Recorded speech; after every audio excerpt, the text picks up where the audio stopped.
It's a welcoming culture. You know, when our kids come in, our kids come running up to the building with smiles on their faces, ready to tell the adults they work with about their day. I'm Echo Wednesday of the Agenda for Children of Cambridge. In early spring of 2018, I visited the Cambridge Community Center to learn how the center approaches family engagement. There, I spoke with Darrin Korte, Executive Director of the center, who explained the evolution of the center's approach to family engagement and how their family engagement strategy is intertwined with the center's identity and history. My name is Darrin Korte. I'm the Executive Director here at the Cambridge Community Center. We've been here as a community-based nonprofit serving this community, children and families, since 1929. So it was founded by a group of black ministers in the area who noticed that children and families in the community, there was a lack of opportunity and recreational activity and for people to come together. So that's why they founded the center. It was to provide a place for the youth of this community to grow and develop and have a safe space, and to provide opportunities, bring opportunities and resources into this community that otherwise may not have gotten here. And our mission is very similar today as it was then, to provide recreational and community building activities for those in our community. This is their space. During my visit, it became clear to me that the staff of the Cambridge Community Center want families to feel a sense of ownership of the community center, and for the center to be a staple part of family life and the family routine. We really do want people to feel like it's more than just your friends. This is a community, this is a family of people who genuinely want to spend time with each other, and that's the building block and the foundations of community in the first place. So that was actually the initial goal. We wanted to do something and provide time for our families to be able to spend time together. 5 years ago, the staff at Cambridge Community Center launched a plan to try to achieve their goal of integrating the center into family life.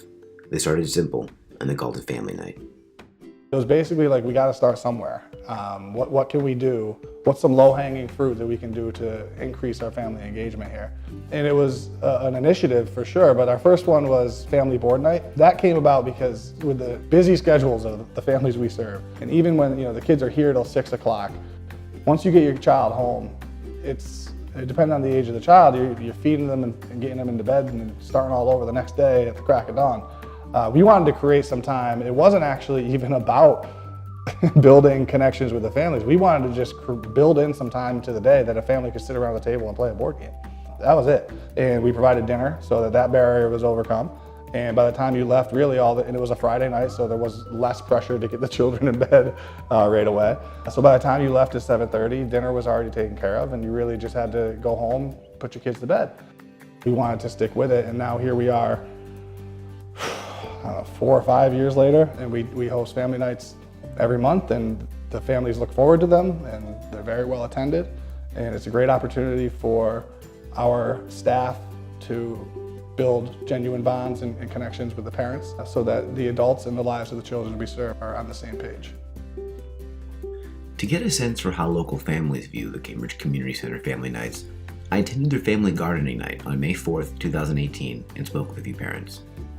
Okay, well, my name is Shakti Rovner. I have 2 children that attend the Cambridge Community Center. Let's look to the past for a little bit. I attended the Cambridge Community Center when I was a kid, hung out here. They're always very welcoming, and always a sense of family, and sense, they make you feel like they're, your neighbor next door. No, I love it here. And another thing, family night, they always provide dinner, and basically what we were doing is we were planting seeds because, it's springtime and, finally. And the kids had their own little pots, the dry dirt, and they wet it up and got it nice and ready for the seeds and put the seeds in, and everyone got a little dirty, and the kids just had a really good time.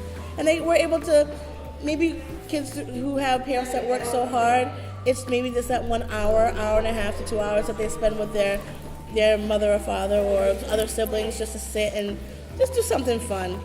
And maybe it's like a relaxer for the parent that's just like, you know what, I'm tired, but let me come and spend some time and do an activity that my child will remember that I spent time with them. A lot of people say community center, and it's sort of like in one ear and out the other. But it's meant to be the center of the community. And we really place a lot of value on that. You have to start small. You have to organically build that trust among your community in authentic ways, because people see through. People can see through if you're not being authentic about it. If our staff wasn't excited every time the parents walked in for family night, you know, if it just looked like our staff was like, oh, I gotta stay late tonight, but, you know, it has to be genuine and authentic, and we do a really good job of that. When families stay, they're celebrated for staying. This is a production from Cambridge Agenda for Children Out of School Time. For more stories and information about culturally proficient family partnership practices, please visit our website at www.agendaforchildrenost.org.